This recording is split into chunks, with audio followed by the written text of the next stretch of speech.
Gustavo Petro, cuando deje la presidencia, ¿debe quedarse en este país o debe irse? No importa. Petro no va a tener un lugar de la tierra donde esconderse. ¿De qué?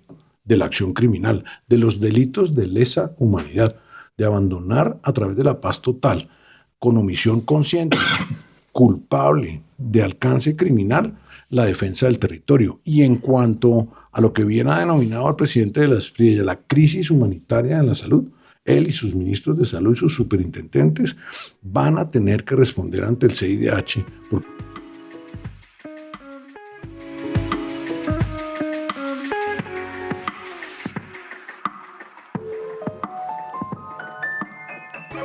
Senador Gómez, qué bueno tenerlo en Los Protagonistas aquí en mi casa, que es su casa. Bienvenido. Gustavo, muy contento. Gracias por la invitación. Felicitaciones, pues, por el éxito del formato. Me parece Muchas gracias. Muy maravillosos episodios. Si vamos a hablar de felicitaciones por el éxito, pues a usted toca traerle una volquetada de felicitaciones por el éxito.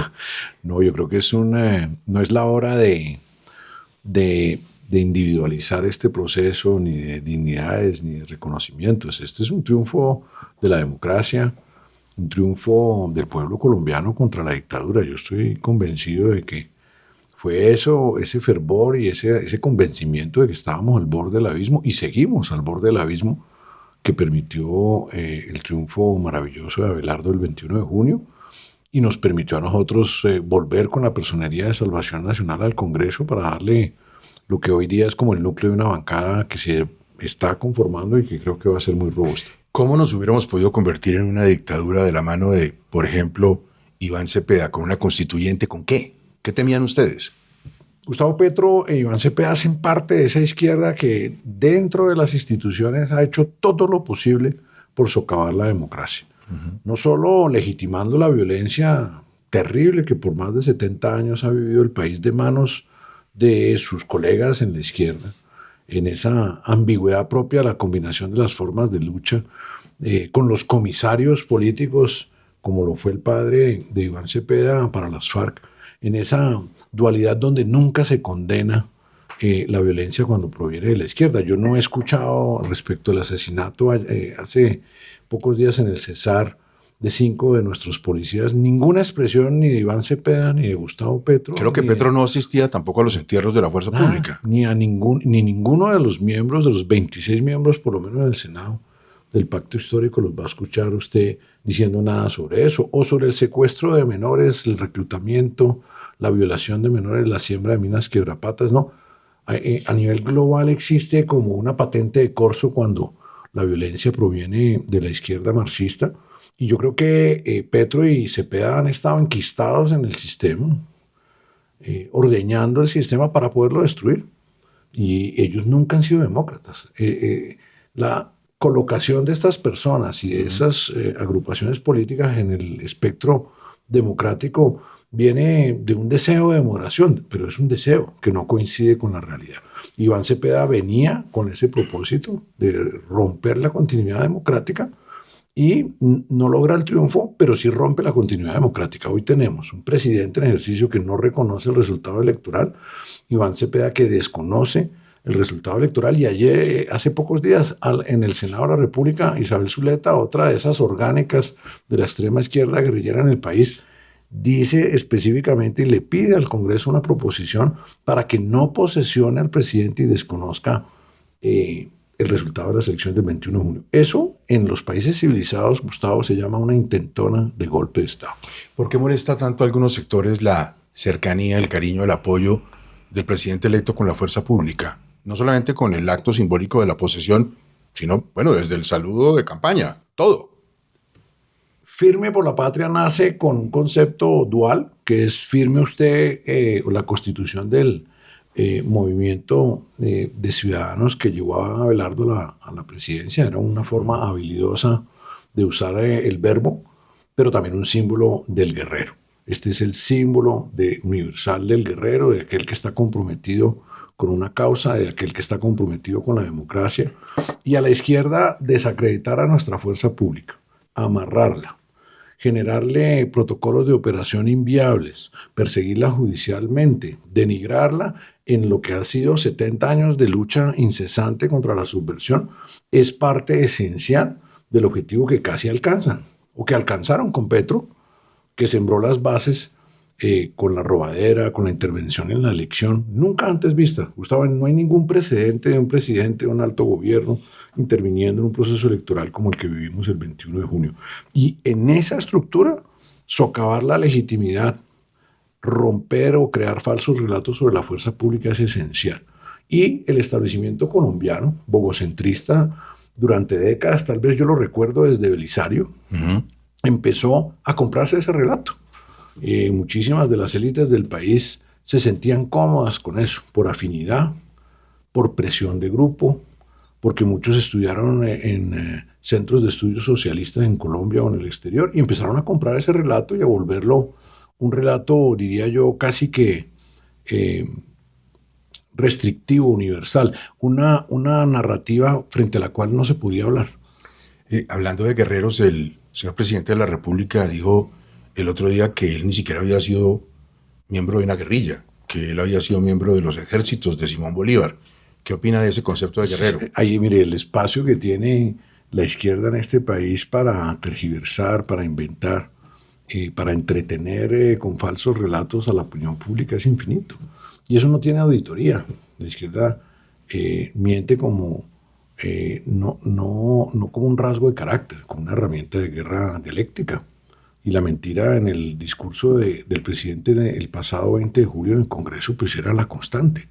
Desde las cosas más absurdas, de Colombia exportando autos eléctricos, a decir que no había crisis en la salud, que al contrario, que la salud había mejorado, a decir que había entregado una economía sana cuando el país está al borde de la quiebra. O sea, yo creo que en eso ahí hay una cultura, y es que la mentira es un arma de guerra y se debe usar ¿cuándo? Pues sistemáticamente, sin apego a la realidad, sin juicio obviamente de proporcionalidad en relación con los datos, y viven de eso y del populismo.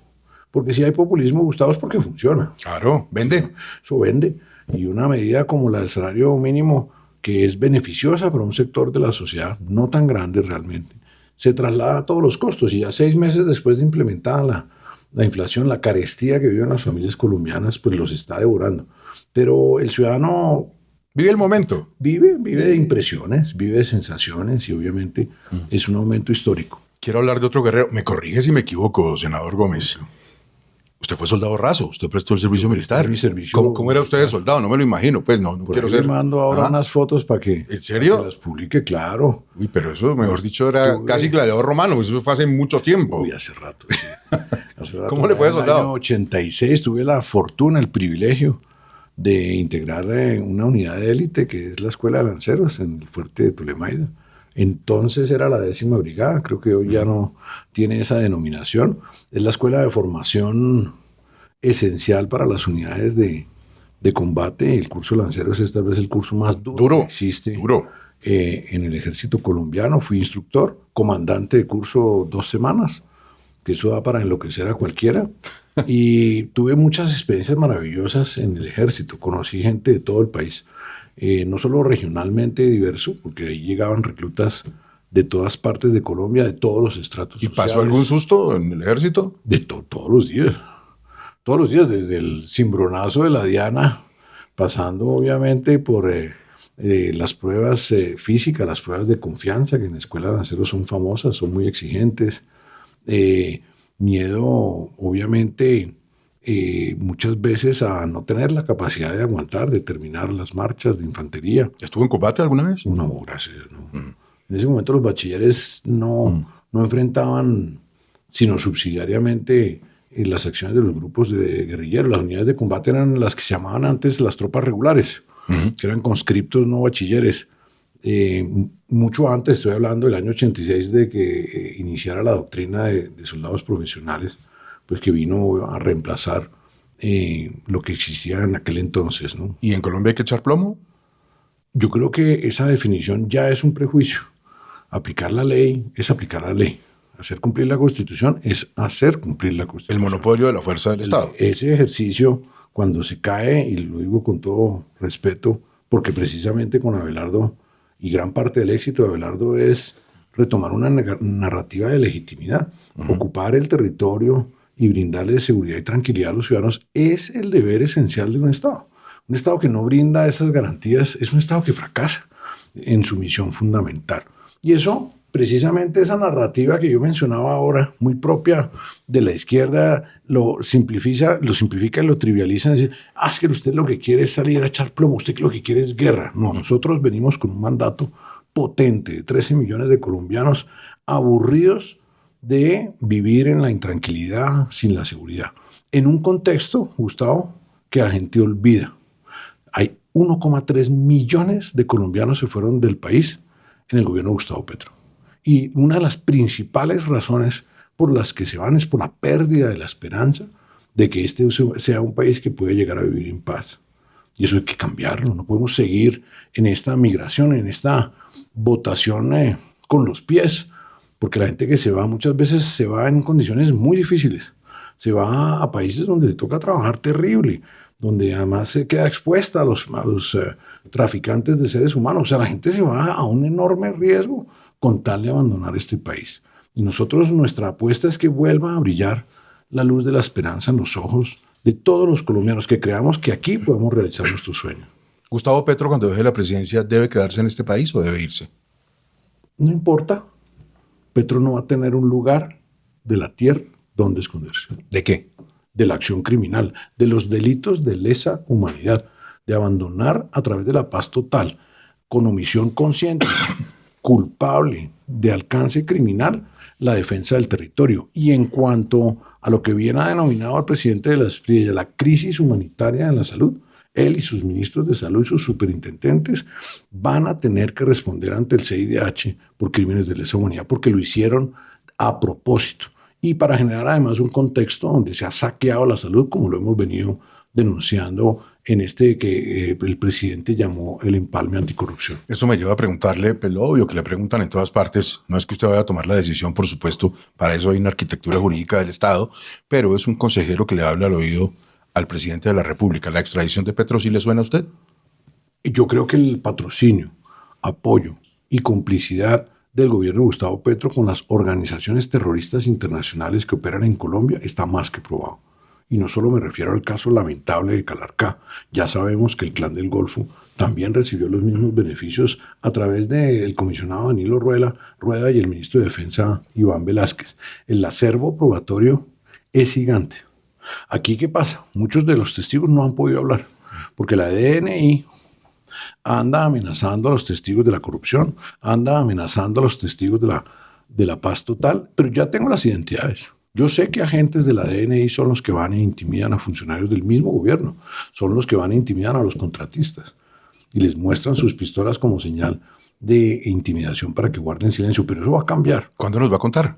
Cuando entremos en el gobierno, evidentemente. O sea, tenemos que estar pendientes 8 de agosto. La DNI está plagada de asesinos a sueldo de Gustavo Petro.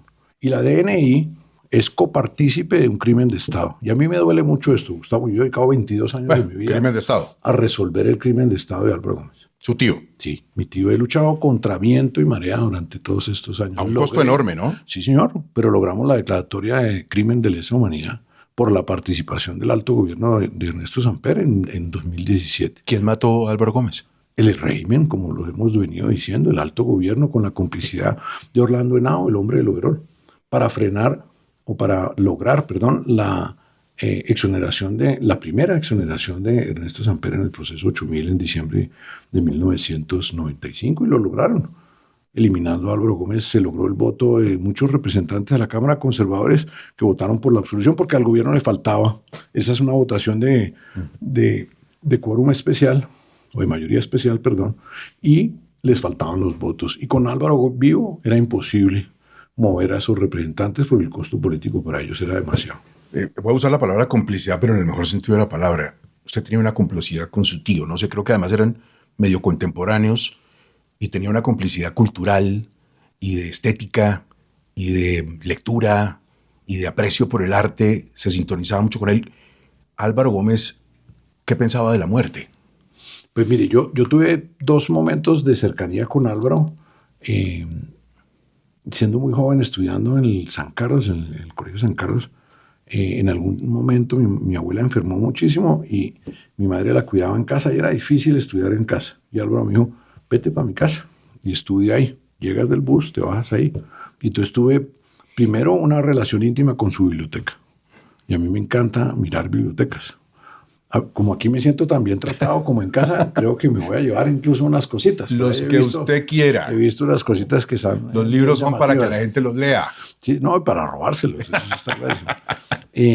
Pero ahí conocí mucho de su intimidad. Y después, ya como a los 18, mi padre me ha formado desde muy joven para gerenciar, para administrar sus negocios. Y en algún punto Álvaro me dijo, oiga, yo veo lo que usted hace por su papá, haga lo mismo por mí. Maneje todo. Maneje lo del cotidiano, la renta, los empleados. El noticiero. Ayúdeme con los pagos. Terminé administrando también el noticiero 24 horas y en ese momento asumí un reto grande pero, desde el punto de vista gerencial, que era manejar síntesis económica.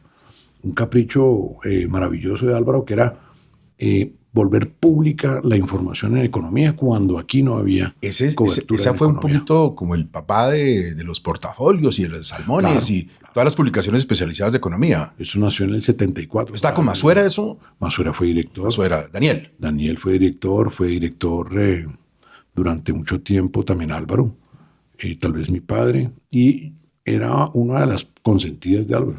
Bueno, y le dañó a usted el trago y la rumba, porque me dice que usted los viernes salía corriendo a cerrar síntesis económica cuando había galeras y todas esas cosas. Y tenía hasta el sábado, creo que hasta las 11 de la mañana para entregar y usted se reventaba. A veces llegaba a la rumba como a las 11 de la noche el viernes y decía, logré cerrar. O cogía a la gente al desayuno cuando ya estaban, se me rendía. Yo hacía diagramación, escribía la sección de internacionales. Era una empresa que tenía un cuerpo de periodistas muy bueno. Con una frase famosísima de Álvaro que era más fácil enseñarle economía a un periodista que enseñarle a escribir a un economista, porque él luchaba con los economistas. ¿Y usted echaba pulsos con los correctores de estilo, que son un gremio? No, yo tenía una. Uno A, ¿no? Yo tenía una que llegaba maravillosos, pero... a las 11 de la noche a correr, salía de la universidad a estudiar nocturna, no la volvía. El otro día me la encontré en cine. Y pasábamos la noche yo... Bueno, siempre se veían en la oscuridad. Tirando galeras y ella corrigiendo, ¿no? Y discusiones y casi. Y aprendí a diagramar, aprendí a contratar la impresión, aprendí a manejar los periodistas que entregaran. Había gente, gente de la vieja escuela, no sé si usted le tocó, que tenían en el cajón ¿el brandy o qué? La canequita de aguardiente. Claro, pero por favor. Amigos, y otras cositas por la noche. 11, ya dele, péguele, a las 11 de la mañana ya estaban dándole. Y aprendí a manejar la empresa desde abajo hacia arriba. Y en algún punto, Álvaro muy ocupado, mi papá muy ocupado en el Senado, etcétera. Yo vi una oportunidad de hacerle unos cambios al formato y me la entregaron también. Entonces, en ese proceso de administrar muchas cosas para él, pues sí tuve una cercanía muy intensa, digamos, del año 91 hasta su muerte, hasta el año 95. Y tal vez la muerte de Álvaro acabó un poco con la revista, con Síntesis, que era una especie de The Economist de la época. Mauricio llegó completamente desconcertado de París, él vivía en París y ordenó liquidarla. Pero usted me preguntaba sobre la muerte de Álvaro, o sobre Álvaro y la muerte. Sí.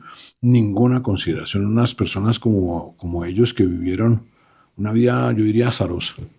Una vida que en el caso de Álvaro, pues desde muy chiquito empezó la violencia del 30 en el gobierno de Olaya. Vino el gandismo de Laureano de retirar al Partido Conservador de las elecciones como señal de protesta por las masacres iniciales en Cundinamarca, en Boyacá.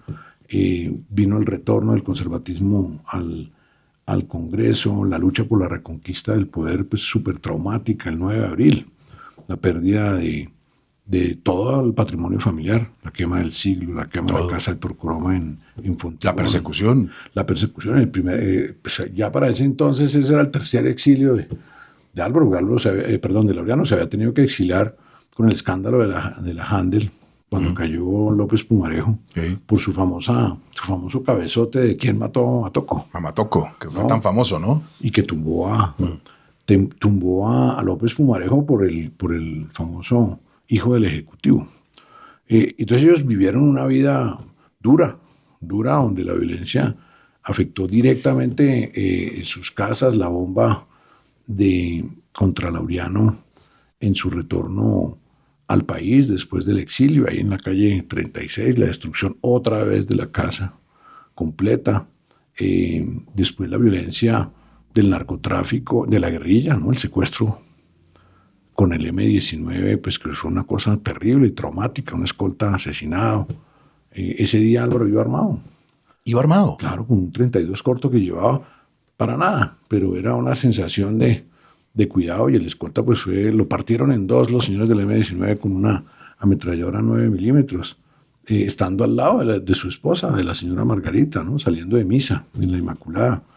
Entonces ellos tenían una relación de indiferencia ante la muerte. La causa, la convicción, debe ser el motor esencial para quien quiere dedicarse a lo público y a la función pública. Ya que hablamos de la familia, en términos generales, pues usted y yo somos Gómez. Vale la pena aclarar para nuestros televidentes y la gente que nos oye en radio, pues que somos... Que no somos... Es que media me siento pariente, ¿no? Ahora que sigo mirando. Ojalá fuéramos. Sigo mirando y voy por algún lado sacando libros. Pero media primo, préstame este...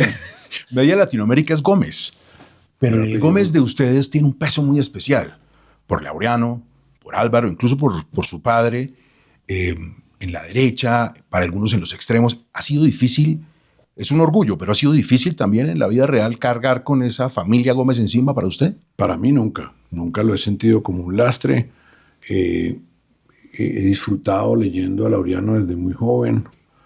Tuve el privilegio de tener una gran amistad con la señora Cecilia, la hermana de mi padre y de Álvaro, la hermana mayor, que tal vez fue la persona que más acompañó a Laureano en todas sus gestas. Por falta de sindéresis juvenil, empecé a grabarla hace muchísimos años, y perdí el flujo, perdí los cassettes. No. Sí, no me di cuenta de la trascendencia. Yo pensaba que ella era inmortal, porque tía Cecilia me enseñó a mí muchas cosas de la familia, me enseñó el amor por los jardines y las plantas. Ella era una mujer que hacía unos floreros maravillosos, y en eso era muy cercana a mi mamá, que son mujeres eran mujeres de jardín y mujeres de arreglos. ¿Y esos cassettes no hay forma de recuperarlos? No los tengo. Qué grandes memorias serían. No, es que de la historia del país, además. Además de Cecilia, iban en una etapa que no está tan documentada de Laureano, diga usted, del 25 al 35. Entonces, ahí iba yo en ese proceso, pero uno de joven, con proyectos, con vainas, pues dejé eso ahí, y de pronto se nos murió. Entonces, en ese contexto yo vivo orgulloso de mi legado. Creo que la leyenda negra de Laureano, la de Álvaro, pues es eso, una herramienta de guerra. Las etiquetas,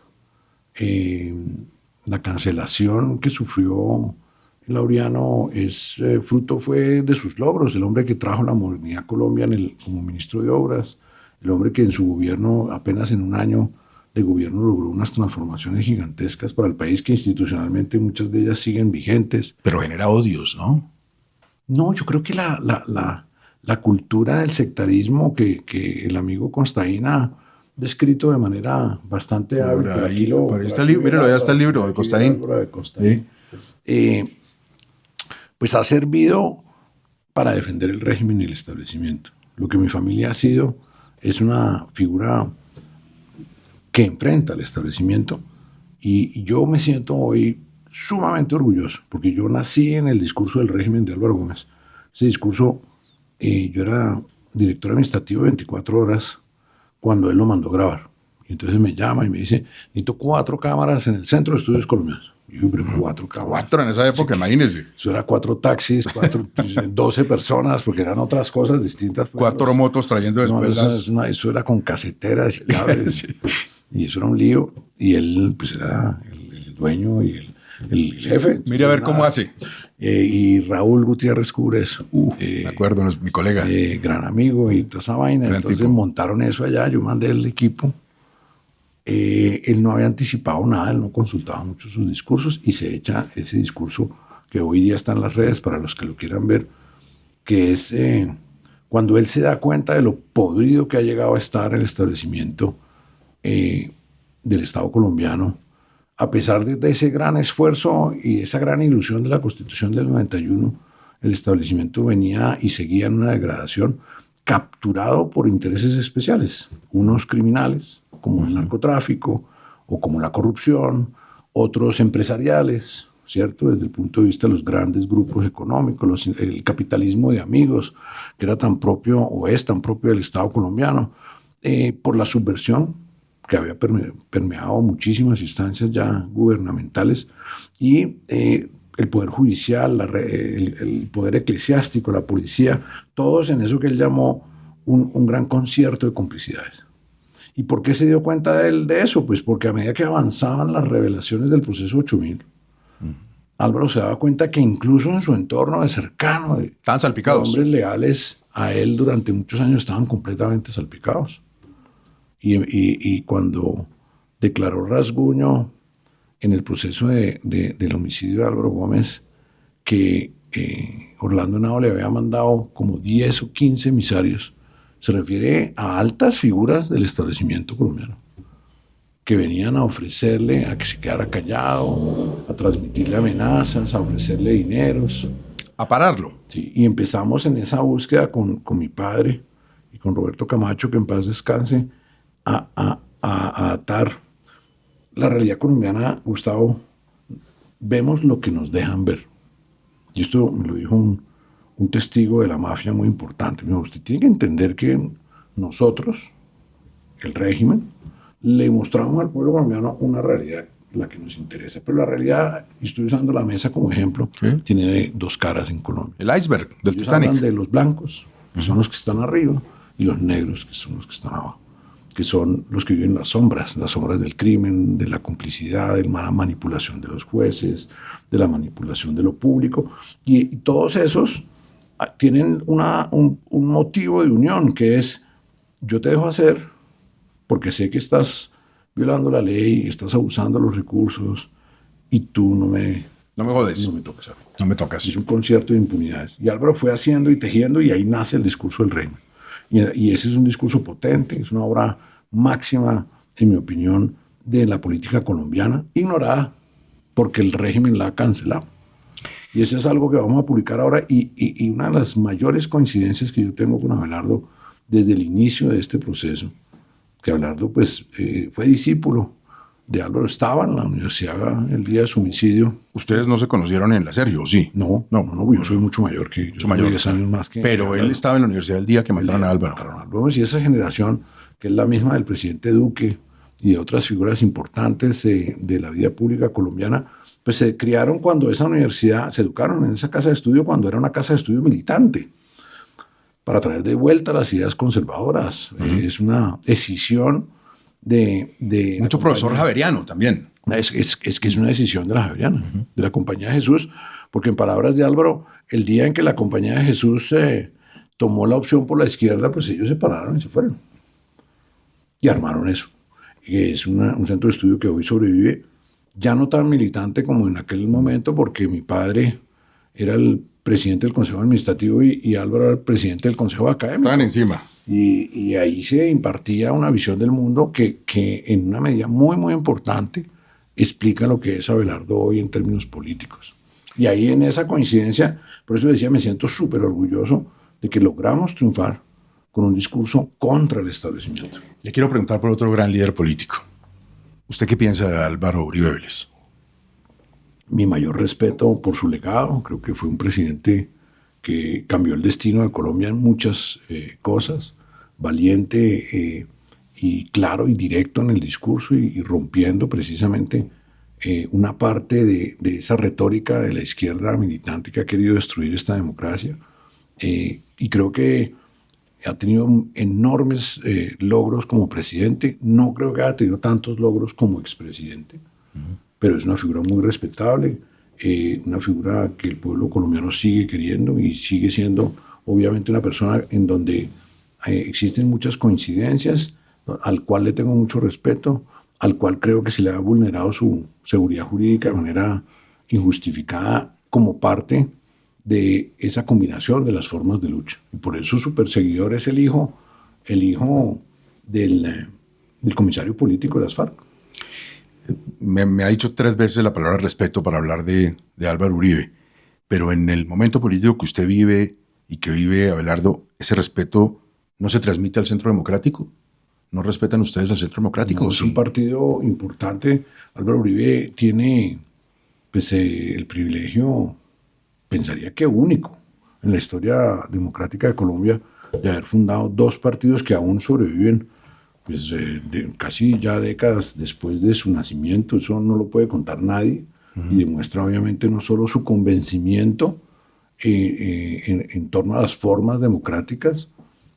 Acuérdense que el debate de la democracia sin partidos pues lo inició Álvaro Gómez, claro, con su movimiento Participación Nacional en el 86, sí, en rebeldía con el conservador, y después obviamente con el movimiento que hoy yo dirijo, que es el Movimiento de Salvación Nacional. Entonces, ese debate se daba en el contexto de la transición de la Constitución del 91 de un bipartidismo no cerrado, pero sí un bipartidismo fuerte, a una organización política más diversa, multipartidista.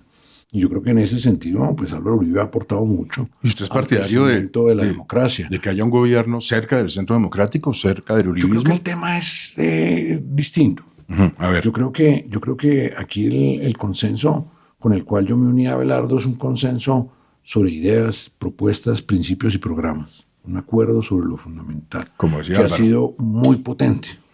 Y en ese acuerdo hay unas ideas que la gente etiqueta como de derecha o conservadoras, pero que giran alrededor de principios fundacionales, de la misión y el rol esencial del Estado, que es la seguridad y brindarle la tranquilidad a los ciudadanos asociados, de reducir el tamaño del Estado, un Estado que no podemos pagar, un Estado súper ineficaz y que cada vez que crece es para alimentar a los políticos y a los corruptos, no para satisfacer las necesidades de la gente, para un sentido de unión alrededor del concepto de patria, del respeto a las instituciones y a la fuerza pública, de un país que recupere la convicción de que hay que educar a nuestros hijos en valores, de que hay que proteger la libertad de culto, que hay que proteger la libertad de educación, porque hoy tenemos un gobierno que lleva 4 años conspirando contra las instituciones de educación privada de cualquier nivel, ya sean básicas, intermedias o superiores. Entonces, en ese concepto, yo creo que hemos logrado romper un celofán. Y era, cuando yo me lancé en 2022, muchos, entre esos usted, en un tinto que nos tomamos una vez por allá al pie de Caracol, me dijo, es que usted tiene que cambiar de discurso, hable de lo que es popular. Yo le decía, es que mis ideas van a ser populares. Y usted me dijo, no, este no va para ningún lado. Yo le dije, bueno, espere tantico. Y miren, aquí está conmigo. Qué transformación tan importante. Las redes sociales han transformado la política, han transformado la sociedad en general. Todo. Y han transformado la economía, etcétera. Pero a veces para mal, pero bueno. Dígame algo que no tenga costos y entonces le acepto la frase. Todo totalmente de tiene acuerdo. Beneficios, todo tiene neutralidades y también todo tiene costos. No existe nada en la vida que no tenga un costo. Uno de los grandes beneficios de las redes sociales es que eliminamos los pontífices de la opinión, los intérpretes en los centros de poder, ya fuera en la política, o ya fuera en el gobierno, o ya fuera en la prensa. ¿Qué va a pasar con los periodistas en el gobierno de ustedes? Nada. Nosotros somos defensores al máximo de la libertad de expresión. Bienvenida sea. Lo que pasa es que hoy ya esos centros de poder tradicional, que son los del régimen, que son los del establecimiento, que antes se abrogaban el derecho a decir la opinión piensa esto, la opinión quiere esto, la opinión va para acá o va para allá, eso se acabó, maestro. Eso se acabó porque las redes le dan el derecho de expresarse y hacer valer su opinión, no a 100 colombianos relevantes, grandes periodistas o grandes políticos o grandes filósofos, no, a millones. Entonces ese universo hay que entenderlo y hay que aceptarlo. ¿Que eso debe definir toda la política? No. ¿Que eso debe modular a las actuaciones de la gente?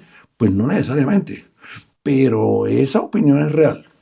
Y es un juez duro e implacable. Y en ese contexto la política ha cambiado.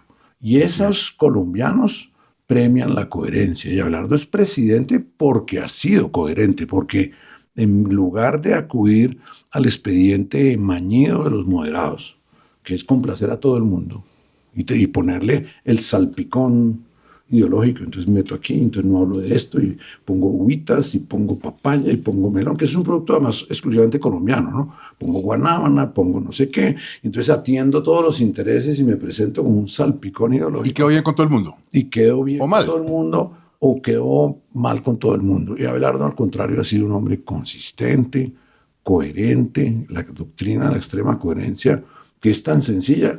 Y si hay algo que yo admiro mucho de Abelardo, es coger ese concepto del acuerdo sobre lo fundamental, que en palabras de mi tío era demasiado injundioso, demasiado académico, demasiado abstracto. Aterrizarlo. Y aterrizar eso en un lenguaje súper moderno, súper directo, con ejemplos prácticos que la gente lo escucha. Yo he hecho 482 tarimas con Abelardo en 11 meses. Las ya contadas ustedes. Claro, no hemos parado. Bueno, Abelardo quería que usted, el presidente electo, quería que usted le impusiera la banda, que usted fuera el presidente del Congreso, lo dijo públicamente. ¿Le dolió no serlo? Para nada. Esta no es hora de distinciones. Esta no es hora de dignidades. Esta es hora de esfuerzo, sacrificio. Es hora de salvar al país del abismo. Aquí nadie tiene que tener una agenda por encima del bien común, de restablecer la seguridad, de enderezar la fiscalidad, de devolverle a los colombianos la salud que tenían. Esto no es la hora de un mérito o una gabela o de un avalorio de poder. ¿No? Yo no estoy en ese negocio. Claro que me interesa y agradezco el cariño y la deferencia que Abelardo siempre tiene con quien desde el principio me subí sin lugar a dudas, después de 2 larguísimas reuniones con algún roncito ahí intercalado para amenizar este acuerdo de conceptos de principio. Y cuando aterrizamos eso en el propósito de sumarme yo a ese esfuerzo que él venía adelantando, era claro que valorábamos los mismos principios. Y cuando se los expusimos consistentemente, mes tras mes, a pesar de las críticas, de las cancelaciones, yo nunca he visto, y yo he estado, imagínense, yo empecé la política a los 6 años de edad empacando boletas electorales de la campaña de mi tío del 74, en una casa en la 37 ahí, donde había una pila que llegaba hasta el techo, porque en aquella época no había tarjetón, entonces había que doblar. Con, las papeletas. Yo era una mascota de una vaina que se llamaban los comandos juveniles conservadores, y eso eran un poco de amigas de mi hermana y de mi prima, y no era una mascota, uno lo llevaban de mascota a la política. Del 74 a hoy, pues habré visto algunas cositas. De la primera campaña de Laureano al Congreso, por ahí completamos a estas alturas que unos 100 años de campañas, o sea, hemos hecho algunas. Mi tío estuvo 55 años activo haciéndose elegir sin una sola tacha. Yo de campañas algo he visto, he oído. Me acuerdo de una frase de alguien, no sé de quién, que decía, ni Alberto Lleras era tan bueno, ni Laureano era tan malo. Bueno, una buena frase. Alberto Lleras era muy bueno. Al que quiera leer prosa y ensayo corto, colombiano, en mi humilde opinión, yo no soy experto ni voy a predicar pues de eso, recomiendo un libro que todavía se consigue. A ver. Escritos selectos, seleccionado por Álvaro. Vea usted. Y es un gran libro. Mucha etiqueta en la política para joder a la gente también, ¿no? En Colombia. Lo clasifican a usted y lo embalan y chao. Cuando existe eso es porque refleja algún tipo de interés. Sí, un odio, una agenda. O usted está incomodando. Sí. Mire, yo no creo tanto, o sea, los odios son del universo ese, de las gabelas y de los... sacarlo del camino. Sí, o silenciar, censurar. Como me pasó a mí en 2022. ¿Qué le pasó? Que nadie me dejaba hablar. Nadie me recibía, la prensa no me invitaban a los debates, porque yo sí creo que el establecimiento sabe que estas ideas son populares y una manera de aislarlas era esta edición de MC, la tiene mi madre, que está un poquito cascada. Esta es un Borges, para los que... Es una... Un poquito más allá está Borges y el tango. Es un poquito chiquita de letra, pero vale la pena. Sí, sí. Gran editoriales. El punto que yo le planteaba es...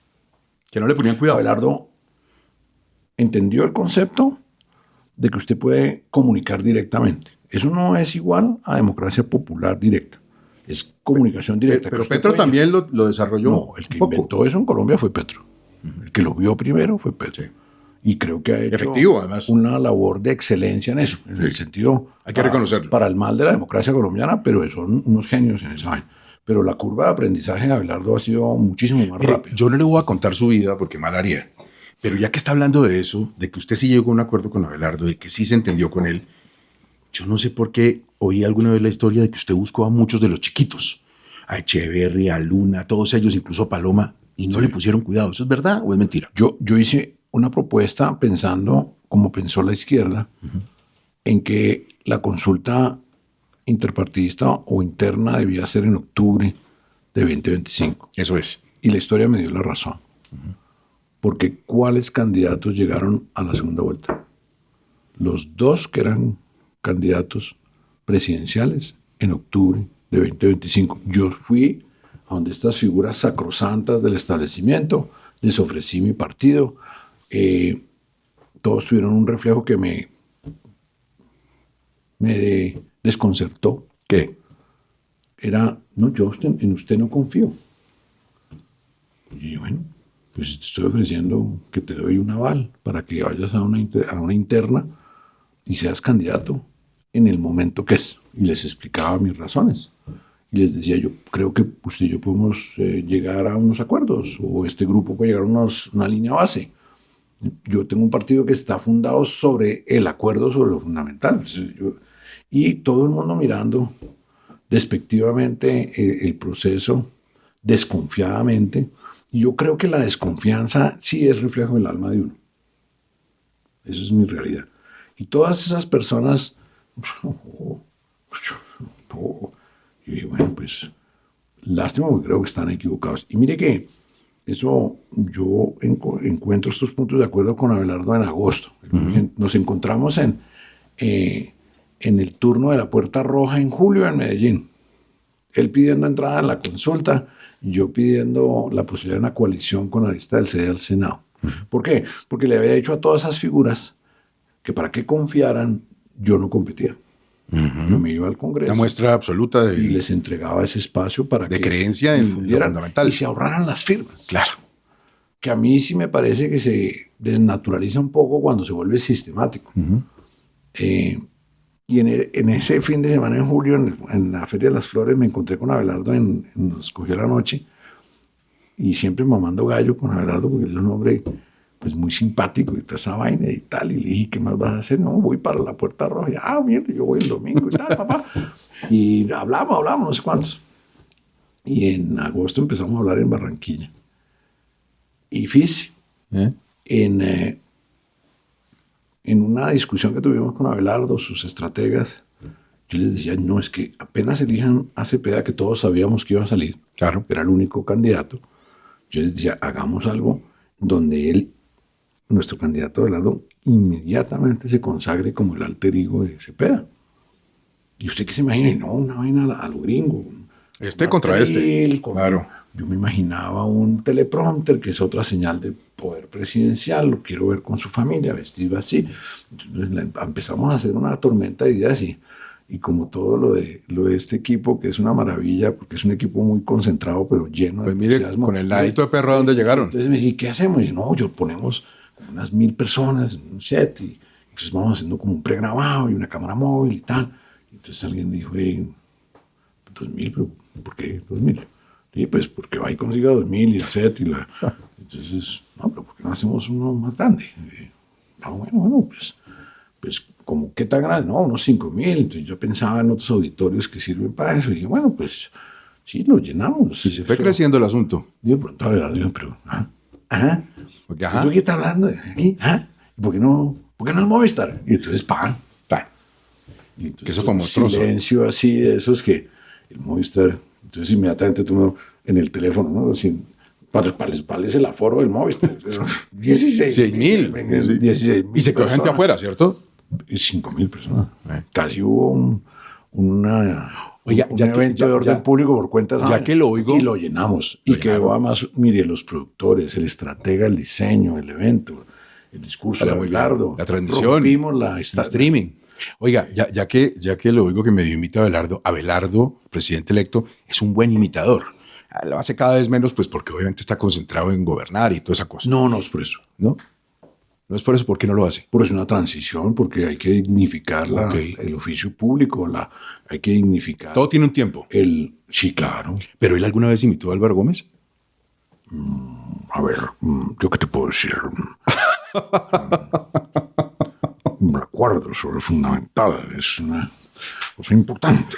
Que lo recordamos todos, ¿no? Sí. La voz era y esa entonación y todo. Pues, como decían ahí mamándole gallo en el siglo, decían, doctor Gómez, sácate la papa de la boca, ¿no? Porque había días que amanecía más enredado que otros y todo el mundo, ¿qué fue lo que dijo? Hablando de la papa, a mí me dicen que, contrario a lo que las apariencias pueden demostrar, a usted le gusta mucho el campo y que le gusta la pelanga y la verbena y el sancocho y tiene un espíritu muy campesino. ¿Eso es así? De hecho, mi mayor, ¿cómo le dijera yo? Mi mayor unión espiritual con Abelardo es porque yo soy un piquetero profesional. O sea, yo estoy en una categoría... Aparte, yo come piquete. De todo lo que piquen. Ni por donde sea, en la calle, yo voy viendo y todo. Y uno va haciendo política, pues le ofrecen de todo, ¿no? Y Abelardo dice, ¿pero te vas a comer eso? Y le digo, no, está buenísimo. Y vamos, y uno va, yo soy de buen apetito y me gusta, y soy goloso. Tiene usted, probar, además, tiene usted esto forrado en celofán, le cabe todo. Yo tengo Abelardo dice que el estómago mío, el sistema digestivo mío, según él, es como el radiador de una Toyota de esas oreja de perro, de esas cara de vaca. El tipo dice, no, pues usted se puede comer a cualquier hora. Y yo le voy dando a uno una vaina recalentada 2000 veces, no preste, empanada, no sé qué vaina. Y hemos recorrido el país dándole duro al piquete, dándole duro a lo que hay por ahí. Y sí, me encanta la comida colombiana, me encantan las sopas, que yo creo que son parte del gran legado. Pues entonces tuvo pelea con Abelardo por lo del ajiaco. No, yo creo que, oiga, no, cuando hicimos lo de Fontión, yo no pude estar, hermano. Fuimos a hacer ese ajiaco en leña, que vale la pena, ese señor lo conozco, y es una vaina muy respetable. Abelardo invite, sí, vamos. No, ajiaco en leña es algo bien raro. Cosa del otro mundo, sí. Abelardo yo lo he visto, primero pues quiero resaltar esto porque cuando uno tiene una convivencia tan intensa, pero es un hombre de una puntualidad maravillosa, que eso en la política ya de por sí es una revolución. Un hombre impecable en su presencia, en su trato con la gente, y se cuida mucho en el comer. Yo sí creo que eso es parte de su fortaleza. Tiene su fit ahí. No, el tipo de una energía loca. Es un hombre que almuerza poco, es distinto a lo mío. Poco vino, poco trago también, muy moderado. Poquito, no, mucho, yo muy poquito. Yo que he hecho tantas campañas en mi vida, pide cosas muy sencillas. Abelardo pide 30 minutos a la hora de almuerzo. No para la siesta ni nada, sino para comer sin interrupciones. Porque un candidato, hay un momento de la vida donde no tener interrupciones se vuelve tal vez el momento más importante. Usted puede sentarse y tomar. Y le encanta, por ejemplo, él es muy aficionado al caldo de costilla. Y caldo de costilla y todo se metió usted entonces. No, y caldito de costilla es el favorito de él, pero caldito de costilla es algo suave, moderado, ¿no? Mientras él pedía esa vaina, pedía la sopa más pesada, ¿no? Cuchuco con espinazo, no sé qué. Y sí, tipo decía, pero nos faltan 12 horas de trabajo. Y le decía, no, eso no pasa nada, vamos. Entonces fue un tour gastronómico intenso, muy divertido. Bueno, sigan recorriendo el país, sigan visitando todas las capitales, ejerciendo qué es lo que la gente quiere desde las regiones. El empalme territorial, Gustavo, es de las cosas más importantes que ha producido Abelardo, que es una ruptura de concepto. La gente pide regiones y no ir a menos centralismo. Gobernantes territoriales a nivel municipal y departamental que han sido tan ignorados, tan castigados. Los cachacos un poquito molestos con la cosa de que se les escape algo del ejercicio presidencial a las regiones.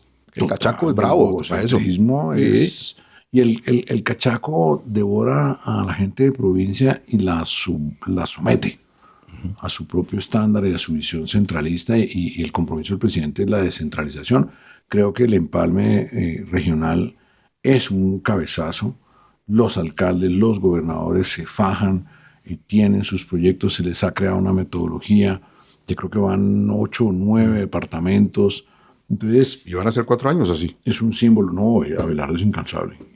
¿Y usted el 22 de junio A las 4 de la tarde estábamos citados y arrancamos. Usted ya- decía, pero ¿por ya qué con- no arrancamos ya- al día siguiente? No, ya. compró las pintas para Barranquilla y esos climas. Que usted- No, yo a mí ya me muy quitaron las encorbatado. medias, man. Le tocó sin tocó medias, sin lo que a uno un medias. poco en pelota. No, y pantalones apretaditos, que esa es otra. Eso sí, Sí, no, señor, porque. Y la camisita de lino. No, y la niña Mayo lo mira a uno como diciendo, este cachacazo. Bien, pero le voy a dar un Entonces, consejo. la vaina de los 2 Cada- dedos, él me dijo, Mire. ¿y esos pantalones? Me dice la mamá, Abelardo, un día. Y, pues es que compré porque Abelardo, que no tengo medias. Ya. que estar a la- Y dice, no, 2 deditos encima del zapato. No, pero vea, cada vez que usted se Doctor sienta muy Gómez, cachaco, acuérdese del vicepresidente bailando. Y se le pasa todo, tranquilo. No, pero José Manuel, no, fíjese que pasó a la historia. Eso no es fácil, ya está en la historia. Senador, Oiga, Gustavo, un gracias abrazo por la grande. invitación. Muchas gracias por venir a los protagonistas y a mi casa. No, y mira a ver qué libro se lleva, el que quiera. No, imagínese. Lo digo. Chao, senador. Muchas gracias. Muchas gracias y un saludo a toda la audiencia.